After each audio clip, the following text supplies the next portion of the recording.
Today on CityCast Denver, we have to talk about Union Station. Because earlier this week, Mayor Hancock announced that his police crackdown has led to 700 arrests there already this year. And he's sending even more cops in starting next week. All to get rid of the people who are using drugs and intimidating the neighbors in the fancy condo buildings next door. We've been skeptical of the crackdown on the show for months, but admittedly, we haven't gone down to see the situation for ourselves. So me and Bree and our producer Xandra McMahon invited our pal Kyle Harris, who's been reporting on the situation for Denverite, to meet us in the Great Hall and talk to us about what's really going on and hopefully answer a burning question. Who is this quasi-public-private space really for? That was yesterday morning at 8 a.m., rush hour. We sat down in the Great Hall, turned on the mics, and I'm going to play you the recording of what happened next in its entirety. Today on CityCast Denver. We're finally at Union Station. Here we are. Everybody that was yelling at us to go to Union Station, we're here. Hey. Are y'all doing interviews in here? Well, we're recording a podcast, but we're media. But we're just for us, for CityCast Denver. We're not talking to guests. We're not going to bother any guests. And I'm CityCast Denver and then Denverite and Colorado Public Radio. Yeah. Any credentials or something? We just don't typically do anything like that inside the building. Oh. Yeah. Do you know why? Yeah, it's a private building, so there's just kind of like anything that is recorded in the building has to go through our marketing department. Interesting. Yeah. Well, with like press conferences and stuff, that's different. We don't do anything like that in here. Oh, no press conference inside. Okay. Well, we'll go. I'm sorry. Yeah. That's fine. Thank you. Yeah. That person was wrong. I reviewed Union Station's own policy. I even talked to a lawyer yesterday, and he assured me we were fully within our right to record that conversation and play it for you now. And I didn't want to make this about us, but the question is now officially personal. Who is Union Station for? Today is Friday, April 1st, 2022. I'm Paul Karolyi, and this is CityCast Denver.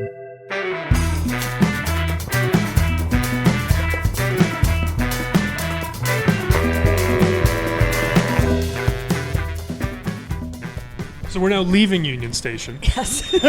We've been asked to leave with our microphones at least. We were told to leave. Apparently you're not allowed to record in there right now. The lines are shifting.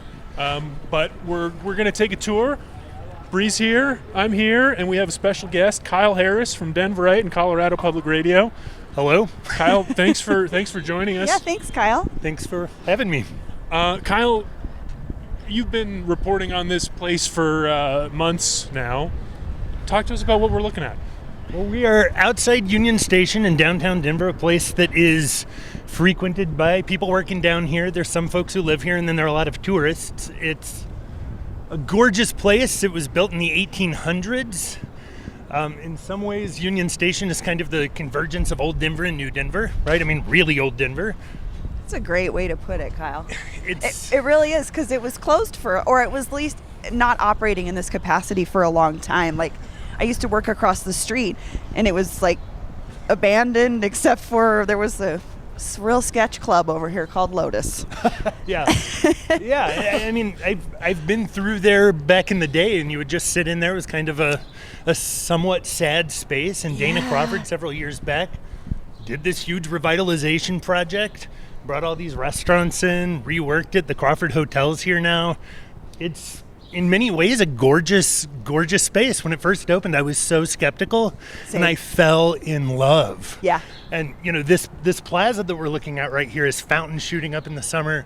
Kids are out here playing. It's just, to me, this is like it actually is one of Denver's treasures. Yeah. And when people talk about this as like Denver's living room, boosters talk about it as like a crown jewel of Denver, I have to say, I kind of agree. I feel it. I love this place. I think what's interesting, too, is that if you look at the retail aspects of this and the restaurants, it's independent. You know what I mean? It's not like when you're at the airport where there's like Panda Express and McDonald's or whatever. I mean, although our airport is unique in that we have local restaurants, but that's what strikes me when I walk in here. It's like, it's not that big box commercial space. Oh, not at all. not at all. It's lovely little places. Yeah. I mean, we got Stoic and Genuine here, the seafood restaurant. Jen Jasinski's one of her places. She was a James Beard winner. So this is like yet another institution of the fancy class. It's things that the city wants people to see when they come to visit Denver. 100%. It makes sense to me. And I will be honest with you, when I'm in other cities, this is the kind of thing that I'm wowed by, right? Like I go, I was in, Phoenix, and they have revamped this department store and turned it into a restaurant, and it's gorgeous. Like that's what this kind of place is. And so I have to look at it from this outsider's perspective. Like, what would I feel if I got off the train from DIA and walked into here? I'd be like, holy shit. Totally. It's nice. It's gorgeous. The other thing to think about with this place is when it was built, Denver was still coming into its own, which also meant, people had been camping down by the river, right? Cheyenne, Arapaho had been camping there. They were swept away. Yeah. This building is sort of a place-making mission for settler colonialism in some way, and it's like, we are here. This is this kind of magnificent, beautiful Western expansion thing tied to the railroads. Yeah. It was built after the Civil War. It's called Union Station for a reason. It's about uniting people, bringing the country together, kind of in the wake of a genocide. So to me, it's important to think about both, like, what unity historical and context. Sort of a union means, but also, this was a very, in some ways, bleak place. Yeah. And from one side, but then maybe from the other side, like the business community, this is like their favorite story to tell about Denver is the railroad spur. When early Denverites got together, early rich Denverites got together to say, hey, let's build a railroad line down from Cheyenne to Denver and make this the economic center of this new Colorado territory. So it was like pushing out, but also drawing people in at the same time. And that's all here too. Absolutely. That is here too. And I think, the history of camping is one that I think is important when we think about what's happening down here because, there were miners who had come out here with this promise of, oh my God, we're going to the West. We're going to get rich in the West. It's going to be amazing. Many of them found themselves homeless living on the South Platte River. The city at one point, as I understand it, was actually giving people the materials to build their own shacks along the river so that they would have a place to stay. And at one point, according to one book, and I have not gone deep into this, and I dream of doing a story on this, or maybe you all should, they were giving people materials to build boats to actually float their way out of Denver. So this is the 1800s where this very area was already a contested space. Like, who is it for? Is it for, this monumental, beautiful building and the wealthy and the people who are making it here in Denver? Is it for people who are struggling and people who had dreams that didn't come true? And again, I think the dreams that didn't come true, that's a huge thing you see down here. The people who are living behind Union Station, there's the Union Station neighborhood, right? Which is a relatively recent development filled with a lot of apartments and then some condos. In fact, the Coloradan, which is back there, is one of the first condos to be built in town in the last 10 years. And the people who moved in there were sold this bill. You're moving downtown, you're in this beautiful transit-oriented development, there are restaurants, there's culture, there's all this stuff going on. And they came in here with huge hopes. And because the places in there are pretty pricey, a lot of them are retirees who are excited to land in Denver and enjoy this beautiful downtown. And so there have been some conflicts from the Coloradan, from the people living there, and from people living in the neighborhood who are promised this dream of Denver, and ultimately they paid a lot of money encountered people for that living dream. here, and people who were poor, and people who were accessing many of the social services that are zoned for downtown and have been down here for a while. So, again, there's a history of dreams here. Let's go walk around the back. We've seen the fancy part up front. Yes. I want to see the clash. Because I haven't seen I haven't been back there by the terminal since before the pandemic started. It's looking pretty fancy this morning. I came in on the A-line. The A-line was filled. You hear these horror stories about, the A-line is turned into a squat and whatever. The A-line's just filled with commuters. It's a very calm experience coming into downtown. Even with all of the hyperbole around the horrors, crime, the lawless hellhole, all of that, this place has been a fairly nice place to come. And I mean, I've lived in other cities. Cities are cities, you know. Lots of people come together in them, and Union Station is no exception. To me, that's what makes a good city, is when you have different people intersecting that wouldn't be crossing paths maybe otherwise. Exactly. It's what's fun about it. Yeah. I mean, there are all these conversations at the city level about diversity, inclusion, equity, all of this, and yet when you have a space where people are coming together, suddenly there's panic, which is bizarre. It's weird. Now, one of the things is worth noting about Union Station. You know, you have this building, you have a place for essentially tourists, people coming in for a meeting. A lot of political operatives like to meet at the bar back there, Terminal Bar. Yeah. It's very funny. That's actually the one time I've been to Terminal Bar was for a political thing. For a political thing. For sure. So you have this upstairs, and then downstairs in the bus concourse is where a lot of the crime, the complaints, the heaviness of this space is. And there's no denying that it's a heavy, sad space in some ways. Kyle, can you quickly catch us up on the story about why Union Station is such a flashpoint right now, like the last few months? Several months back, Civic Center Park was closed. Right. And so Civic Center Park was a place where there were a lot of unhoused people living for a long time. There was also a pretty active drug trade in Civic Center Park for a long time. Sure. When that was closed and sort of moved away, suddenly you had a lot of people trying to figure out where to be in the city. The other piece of that is the Denver Public Library has kind of been one of those public spaces where a whole lot of unhoused folks have been able to spend their days. It's a public access space. Resources, access Restrooms. social services. And there's been panic about Denver Public Library in the past, too. Well, Denver Public Library Central Branch shut down for a remodel, right? Apparently a glorious remodel. I haven't seen it yet, but it sounds pretty cool. But when that remodel took place, again, a lot of folks who were spending their days there, who were maybe catching up on sleep they had missed the night before, suddenly were trying to figure out where to go. And as a quasi-public private space, however we want to think about this, this became kind of a landing point. There were bathrooms here. There are places to charge your phone, places to sit down, to rest. Yeah. It's warm. It's comfortable. It's relatively. comfortable. And from the people I've spoken to, this place feels a lot safer than other places in Denver. So unhoused folks who might be spending the night in the shelter might come here to catch up on sleep, to spend the day and figure out what to do. Inside here, it's been a place where people have come for just some general kind of sense of humanity and to be a part of this city that we love, right? And spend Denver's their days. living room. It's Denver's Who living doesn't room. wanna People chill there. Hang out in a living room. Exactly. So downstairs, it's a different world and a different scene. And there's been a sense that there's been an uptick in drug dealing down there and drug use. You know, we're obviously in the middle of an opioid crisis, a synthetic opioid crisis. Overdoses are way up. And downstairs has been described in a couple ways to me. One is, the city's narrative is this is a place where there are drug dealers and drugs and crime being committed. The way users have described this to me is it's a place where they can use from a pretty insecure drug supply. You don't know what you're using these days. And if you overdose, there might be someone nearby to revive you, which is something that has been lacking in the city and is lacking in a lot of cities. So there's a call from some users I've spoken to and advocates for those users for something like a supervised injection site, and the way that, and that's a place, or a supervised use site where people can use drugs with medical supervision where they can be revived.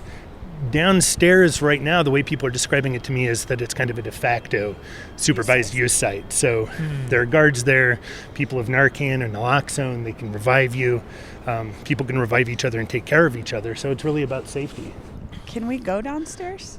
We can go downstairs. So this is another interesting thing. This building is run in some private-public partnership that I don't fully understand and need to dig into someday. It's complicated for reasons that make it hard for reporters to talk Yes. about. Downstairs is RTD Properties, so we do have to mask down there. Okay. we can go through when I go through that space, I try to go through as subtly as possible. And, it's a space to sit and linger. It's not a space I would bring like a big rig, so I will let you all choose Maybe how you feel about I recording down understand there. what you're saying. There was recently, for example, a photographer who was assaulted. What if we put these away? And Paul, what if you kind of put your mic in your jacket? Would that work?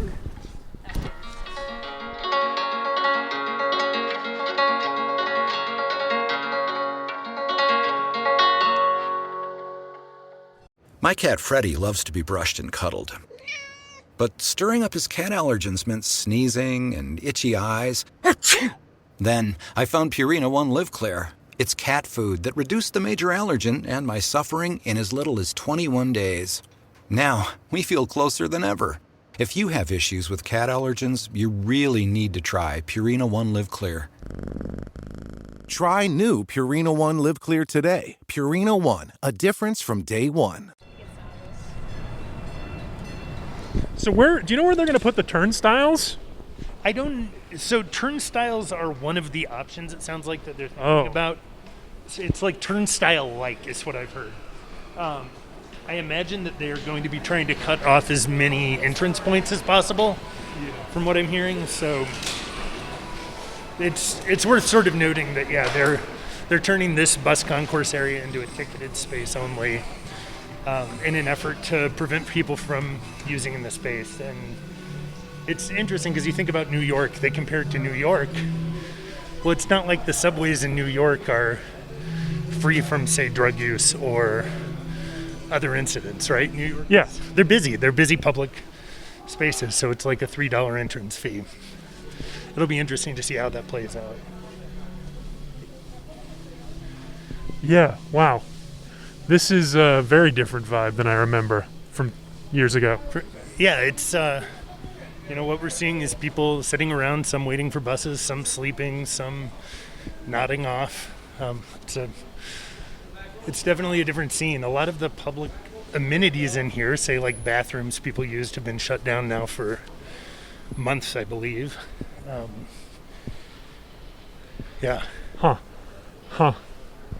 So you were here back in December after the reports of the issues started with your colleague Kevin Beatty, and you all spent, 18 hours at Union Station? 18 hours here, going back and forth. He showed up at 5 and I left around 10. So, and then we were there. We overlapped quite a lot. We spent a lot of time upstairs, a lot of time downstairs, and some time kind of wandering the neighborhood too. And, spoke to a whole lot of people and heard a lot of different stories and tried to document as best we could. And since then, the police have really cracked down. They've started upping patrols, more people. I see a couple of cops already right now. What's different since then? It's interesting. The thing I'm not seeing right now that we saw over and over again when we were here in December are the local guards, the private guards, going up and down and just like smacking the benches, trying to wake people up. That may be happening. It's just not happening right now. This looks fairly similar to what we saw. The floors were a little grungier. Before they closed the bathrooms, there were a whole lot of folks who congregated back in that area, but those have been shut down. So I was expecting to see more people out in where the buses park. Oh, interesting, yeah. I had that impression from the news coverage that there was like when, you see reports about like dark corners and nooks and crannies and people doing all sorts. The mind races, but I think the dark crannies are like that, like just little corners by the windows there. I don't think there's a whole lot more that I'm aware of, at least. And certainly, like, every time I've seen someone be like out in the area where the buses are, there've been security, law enforcement, ambulances, whatever, taking care of them. So I've not personally seen that at all. It's really just this kind of long hallway with people sleeping and chilling out, probably doing drugs. I've seen some of that. It's kind of people living their lives. Yeah. All right, we are approaching the exit by the Whole Foods on the backside of Union Station now. Hey, there's a Jimmy John's here now. Was that always here? Jimmy John's comes and goes as it pleases. Okay, so we're now in a plaza area. It's worth. Yeah, so there are light rail goes back here behind Union Station. If we walk this way, we'll come up to the Whole Foods, to the Coloradan. There are lots of restaurants here.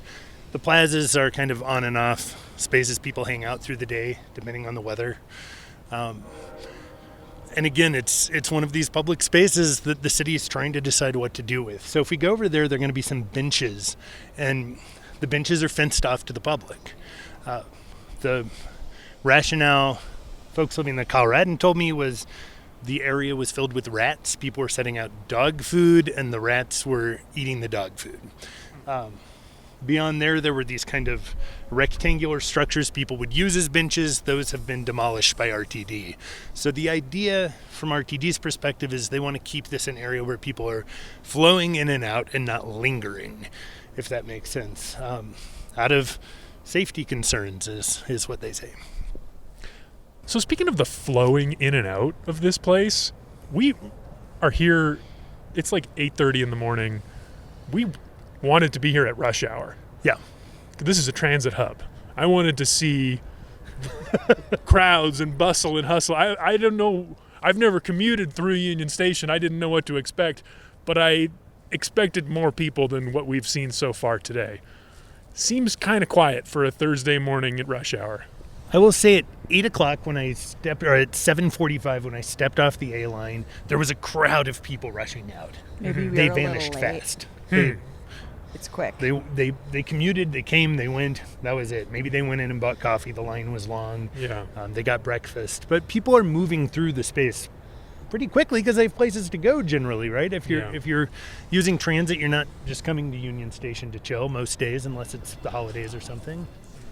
We've had a lot of people sending in comments and questions about Union Station since we've been talking about it. And among the strong encouragements for us to come and see it for ourselves, one person told me something that I had never heard before about some of these nice residential buildings. They said that when Union Station was initially renovated, there was a plan to let residents Airbnb their units. So I guess there's some special dispensation in this area or for some of these buildings to, support Incentivize tourism people, but now some of these buildings see that as a more profitable revenue stream than long-term leases for residences. So there's more and more Airbnbs and specifically the Central building is what this person wrote in about, just a block that way. Yeah.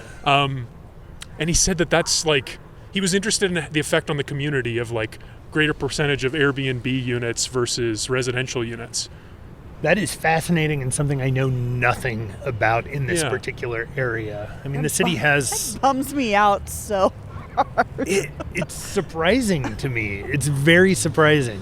But it gets to the root of it, too. It's is this a community? Is this a place where people live and work and spend time? If you talk to folks who live in areas or buildings that have high concentrations of Airbnb, it's not a community. Yeah. How would it be? Yeah, I can imagine wanting that. I have not heard that complaint from the residents I've talked to down here. The residents I've talked to, a lot of them are part of the Lower Downtown Neighborhood Association, LaDona, part of the Safe, Clean, Compassionate Committee that has some pretty strong ideas about how to address issues down here. That group very much feels like a community. They go out on neighborhood dog walks together. They're organizing politically together. They see themselves as, a group that's really taking on the power structure in the city and see themselves as people who want to reform and change this area. A lot of their ideas have to do with law enforcement and arrests. And, over the last, just in 2022 alone, we've seen 700 arrests around this bus concourse area. 700 arrests in one spot, to me, feels like quite a lot. their campaigns are working. Right. I was going to say something that Patty Calhoun pointed out on our show recently was, well, if you send police out to any area where there's a concentration of people, you can arrest people if you want. So is it really that crime or that is matching, or is it because we're sending police there? I don't know. It's a great question. I mean, you can probably find a good reason to arrest most people if you really want That's to. what I'm Most thinking people of. break the law at some point in their month, let's say. Okay. Traffic laws, accidentally loitering, certainly public drunkenness is a thing you see and have seen for a long time down here. Yeah. So we're talking about crime. We're talking about the 700 arrests, and that was a number that Mayor Michael Hancock announced yesterday here at a press conference. Kyle, you were there. What is the latest from the mayor on this? So the mayor's take very explicitly is that what we're seeing here is not a homeless issue. It's not homelessness that we're seeing. What we're seeing is sickness, is a drug crisis, is ultimately, I think all that comes down to crime. From the mayor's perspective, he wants authorities in the city to stop viewing what's going on down here as an issue with homelessness. And he said that very explicitly to me, which I thought was interesting, and a little bit of a different message than I've been hearing from Chief Pazin, who talks a lot about services. I was going to say there's this now, the narrative is service-resistant people. So it's not that people are unhoused, it's that they don't want the services provided. Service And I don't know resistance about is it's one of those words I think George Orwell would have hated. The sort of government speak. Service resistance to me means that the services that are being offered Are not meeting. don't work. They don't work for that person's circumstances. Now, I think most people who talk about service resistance will acknowledge that in the case of someone who's dealing with serious addiction, the services require sobriety, and sobriety is really, truly not a medical option for some people. Right. I mean, addiction's addiction, right? Well, that's the frustrating part to me about what the mayor was saying yesterday about this not being a crisis of homelessness was, well, we have solutions. I mean, there's opportunities to serve folks in a better way, but that they're just not being talked about, So from the city's perspective, and I'll I appreciate give a little that, love to them and their perspective. The city makes the argument that they have shelter for any given person who's living on the street at any given moment. People I've spoken to with hosts say, yes, technically they can activate or open enough shelter beds for everyone in the city. Those are not currently activated. There are a lot of situations that people might be in where it's not so easy to access shelter. Let's say you're in a relationship, you're living with your partner. You have a dog. You have a dog. You have a service animal even. There are questions about whether folks like that can access shelter from what I'm hearing. Yeah. There's also the question of requirements around sobriety at some spaces that make this a non-option for some people in their current state. And then there are questions about the safety of the shelters. And, from talking to a guy down here in December, he was talking about having his stuff taken at the shelters and feeling much safer here than there. And as long as you don't get into a fight with the dealer, essentially here, you're probably going to be safe, was his take. So there are services available. The city is not lacking in resources. The city has resources. The question is whether those services fit the person. I was talking to Anna at Denver Homeless Out Loud, and the way she put it I thought was so smart, which is she was talking about how if you have size 11 shoes and someone says, well, I'm going to give you shoes, they're size 6, there's nothing you can do with that shoe. I thought that metaphor was really powerful, and she probably said it better than me too. That's not a metaphor, by the way. That literally happens at shelters. Yeah. I spend time at St. Francis Center on Fridays, and sometimes I work the clothing room where I distribute pants, and everyone wants jeans.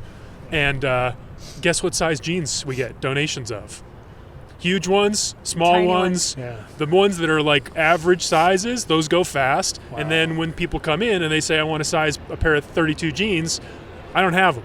Wow. And so what do? I have a pair of 48 jeans. You want some giant-ass jeans to wear around? No, that's just going to be another problem for you in your day. Wow.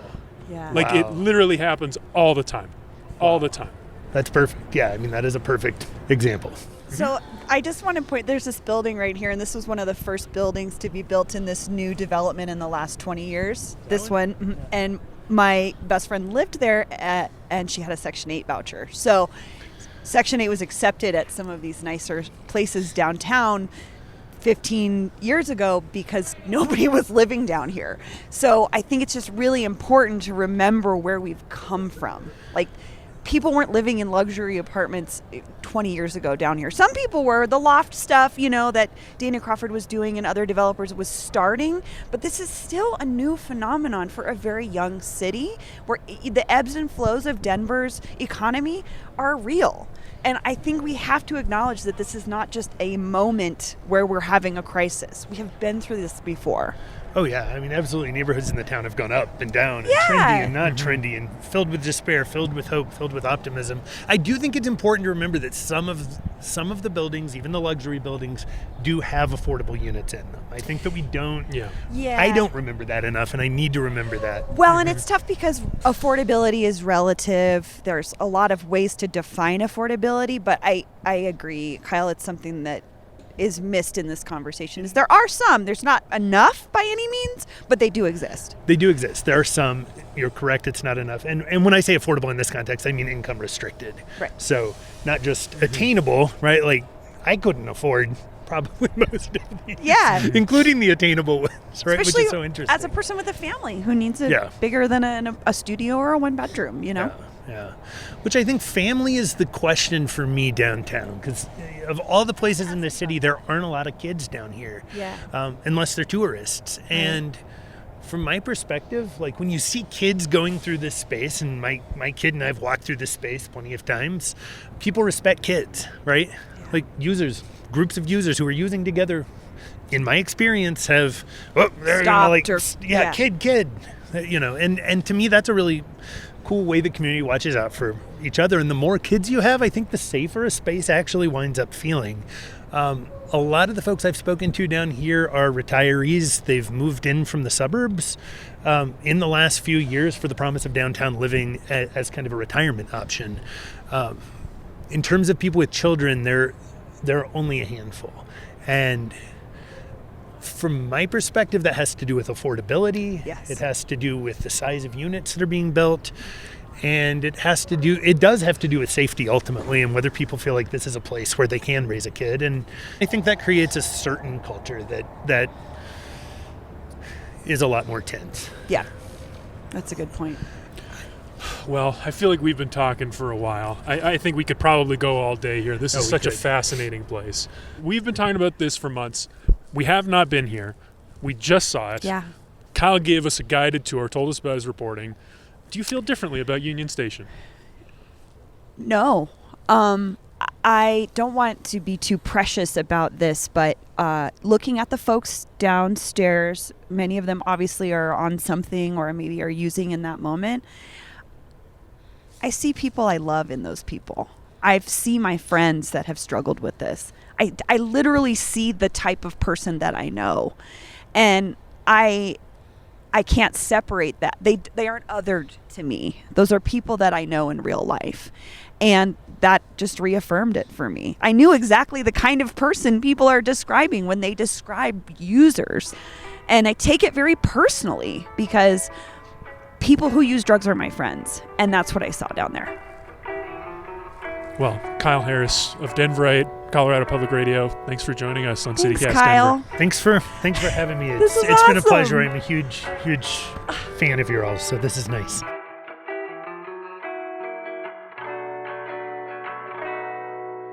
Hey, it's Paul again, coming at you from the Lindy Zimmer studio at Westward. I am recording this hours after we left Union Station, and I have one more thing for you about that clip we played at the beginning of the show, the one where we were asked to turn off our mics in the Great Hall. After that whole kerfuffle, I talked to a rep from Union Station about their recording policies, and she told me that since yesterday morning, they have updated that policy. It now requires prior permission for all audio recording in the Great Hall, not just photos and videos. She also sent me a statement that reads, quote, The historic Denver Union Station building, which encompasses the Great Hall, the Crawford Hotel, as well as partner dining establishments and retail spaces, is a privately leased, privately operated entity. The Denver Union Station Alliance contracts an independent security team to provide a safe and enjoyable experience for our guests, our associates, and the community within our space. We support the ongoing efforts of the Denver Police Department and RTD, who manage the security of the public transit areas and outdoor plazas. That's all for the week here on CityCast Denver. Our producers this week were me, Paul Karolyi, and Xandra McMahon. Peyton Garcia writes our morning newsletter.